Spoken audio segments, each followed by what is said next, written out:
Zoti Zhlima, përpara se të shkojmë tek ajo që po ndodh në Partinë Socialiste mes Edi Ramës dhe Elisa Spiropalit, të ndalemi pak tek procesi ndaj Ilir Metës që ka shkaktuar jo pak debat në opinionin publik, nisur nga paraqitja e tij në kafazin e Xhamit, ndryshe nga sa do duhet të ndodhte që të ndodhej pranë avokatëve të tij. Zoti Meta ndodhet në paraburgim këtu e një vite sa. Gjendja e tij shëndetësore dhe mendore është e mirë, por ne duhet kemi parasysh se zoti Meta ndodhet në paraburgim dhe sigurisht që në kushtet e paraburgimit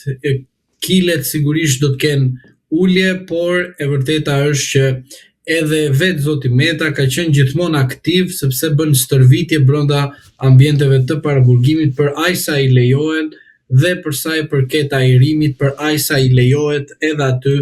Zoti Meta plotëson disa nga pikat të cilat janë të lejueshme sipas protokollit, ndonjëherë ekstrem ndaj tij që vendoset në krahasim me grupe të ndryshme kriminale të cilët janë në paraburgim që gëzojnë plot mbështetjen e drejtorëve të burgjeve në burgje të ndryshme të Shqipërisë, kur i kemi parë vallëzojnë, kërcejnë, gëzojnë, pindehen. Dhe në të gjithë se sot kishte dalë një video e gazetarit Flamur Vezaj, i cili jeton dhe punon në Shtetet Bashkuara të Amerikës, ku nga një burg i sigurisë së lartë në vend, nuk e mbaj mend konkretisht cili burg bëj fjalë. Kjo është një burg është në Republikën e Shqipërisë, dhe si burg i Republikës së Shqipërisë duhet të ishte në kushte normale, ashtu siç i bëjnë president të Republikës, i bën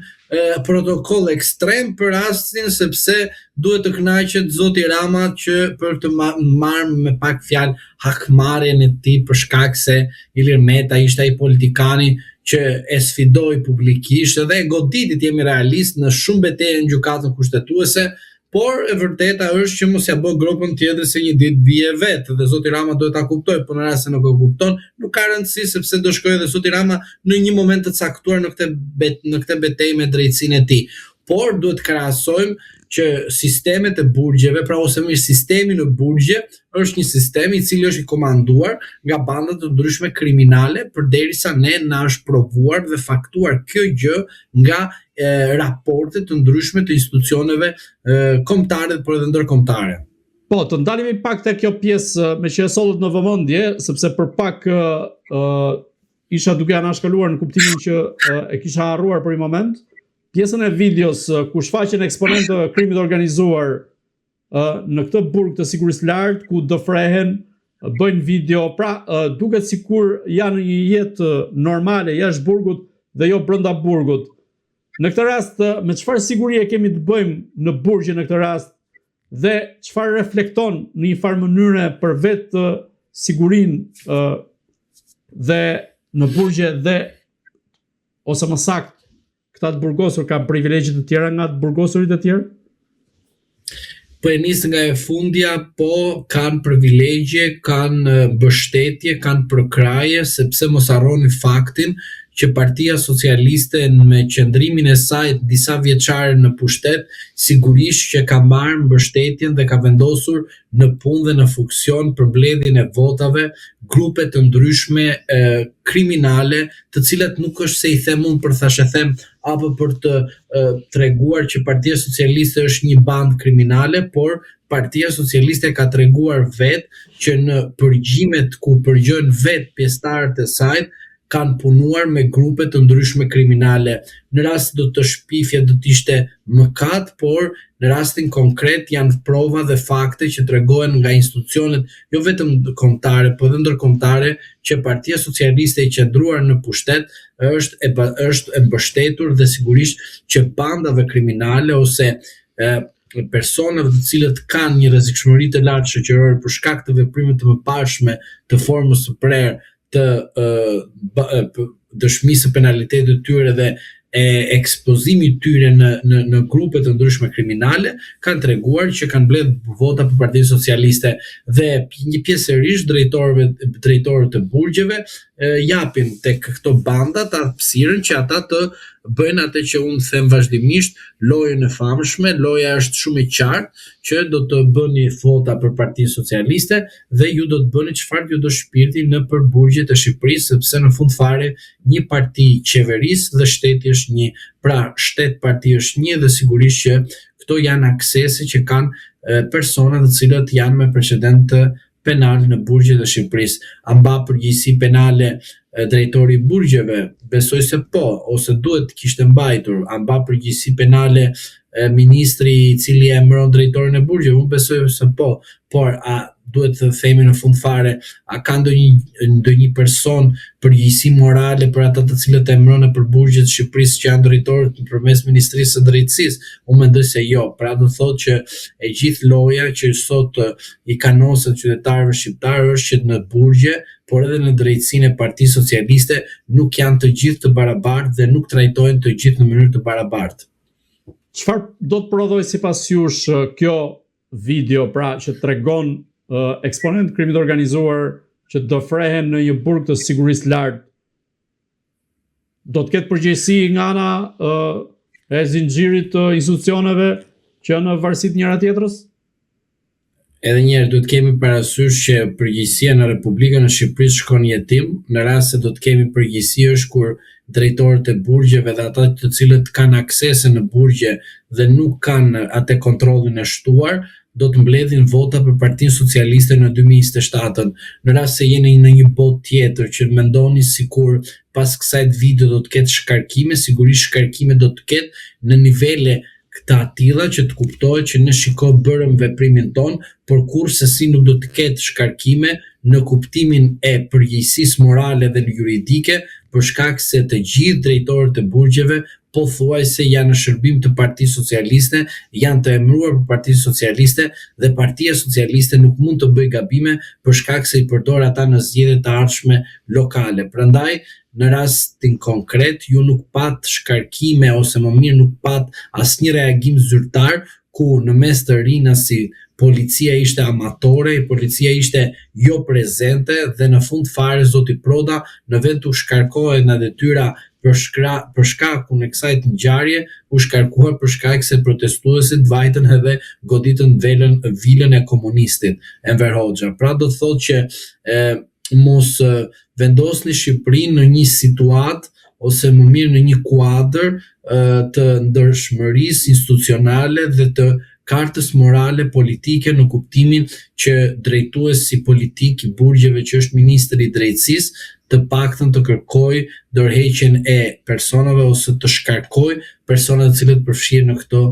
fakte. Duhet themi që Partia Socialiste si një parti shtet nën kuptohet qartëzi që ka përgjegjësi edhe politike edhe morale kundrejt qytetarëve kur ka të bëjë me sjellje të tilla në institucionet e vuajtjes së dënimit. Po ashtu prokurorët dhe gjyqtarët, të cilët janë noter, pra gjyqtarët noter të prokurorëve, nuk e kanë rritur nivelin e tyre të gjykojnë në rast se masat e sigurisë arrest në burg dhe qëndrimi personave në paraburgim i shërben në të vërtet të luftës krimit organizuar, apo thjesht është një lojë e famshme të statistikore kur këta individ takojnë në një burg dhe përveç kësaj ata vetëm festojnë për shkak se nuk kanë hallin, për shkak se janë në burg, po thjesht janë të bindur që plotësojnë një statistik pavarësisht se mund të dënohet për një formë procedurale që të kuptohet statistikore. Prandaj gjyqtar dhe prokuror këta individ janë të rrezikshëm dhe mund të i kanosen në çdo moment jetën tuaj për shkak se ju nuk keni kuptuar që ata bëjnë lojë me ju dhe nuk është se ju po vendosni drejtsinë për ata. Në këtë rast, çfarë tregon e gjithë kjo ngjarje? Kjo është fytyra e vërtetë e shtetit të Edi Ramës dhe çfarë do duhet bërë me këtë ngjarje, apo mendoni se do të kalojë ashtu siç kalojnë pothuajse çdo skandal në radhët qoftë qeverisë apo edhe qoftë nivel vendor apo edhe qendror? fytyra e zotit Rama ose më mirë figura e zotit Rama apo qasja e Partisë Komuniste në Partinë Socialiste dhe nga Partia Socialiste partia e cila i shërben më të fortit që ndodhet në ambientet e paraburgimit për tu përdorur në të ardhmen në zgjedhje parlamentare ose ato lokale. Është shumë i qartë dhe nuk duhet të jemi as pak emocional në rastin konkret për shkak se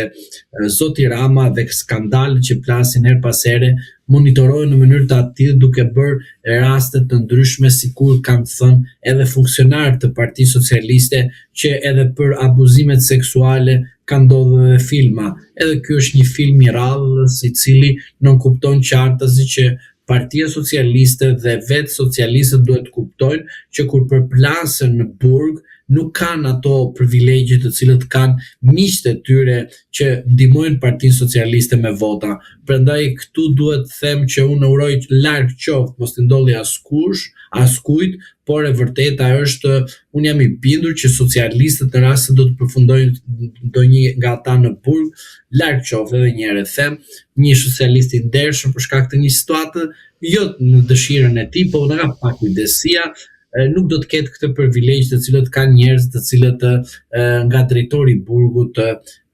marrin bekimin për të futur edhe sende të palishme. Prandaj ajo që unë mendoj është që çdo skandal për Partinë Socialiste e bën Partinë Socialiste një parti e cila është pothuajse e vendosur në kuadrin e kriminalitetit, mbikëqyret nga kriminaliteti dhe në fund fare Partia Socialiste është një parti e cila mund të përfundojë si një parti e antiligjore, antikushtetuese në rast se do të kishim një drejtësi konkrete, reale në këtë vend që do të përballet me fakte konkrete dhe jo imagjinare, sepse është e pamundur që në çdo skandal që plas, duke përfshi funksionar politik të Partisë Socialiste, por edhe funksionar administrativ të emëruar nga Partia Socialiste, ne shikojmë që shteti ka ikur nga shinat e asaj që ne themi lejshmërisë dhe është shndërruar një shtet i palishëm i cili udhëheqet nga palishmëria absolute e individëve të cilët janë të përfshirë me grupet e ndryshme kriminale. Uroj që në burgjet e Shqipërisë mos ketë socialista, por unë jam i bindur që ka edhe nga ata të cilët pavarësisht se partia i vendos për të bërë një punë, pra i vendos për të bërë një rol, po në fund fare ata nuk e kuptojnë që edhe rolin që i ka vendosur është thjesht statistikor për të kënaqur veten e saj nëpërmjet zotit Rama që i përdor të gjithë, po thjesht karrikën time ta mbaj dhe të uroj që mos të përfundoj dhe unë si ata të cilët unë i kam hedhur në kazanin e plerave.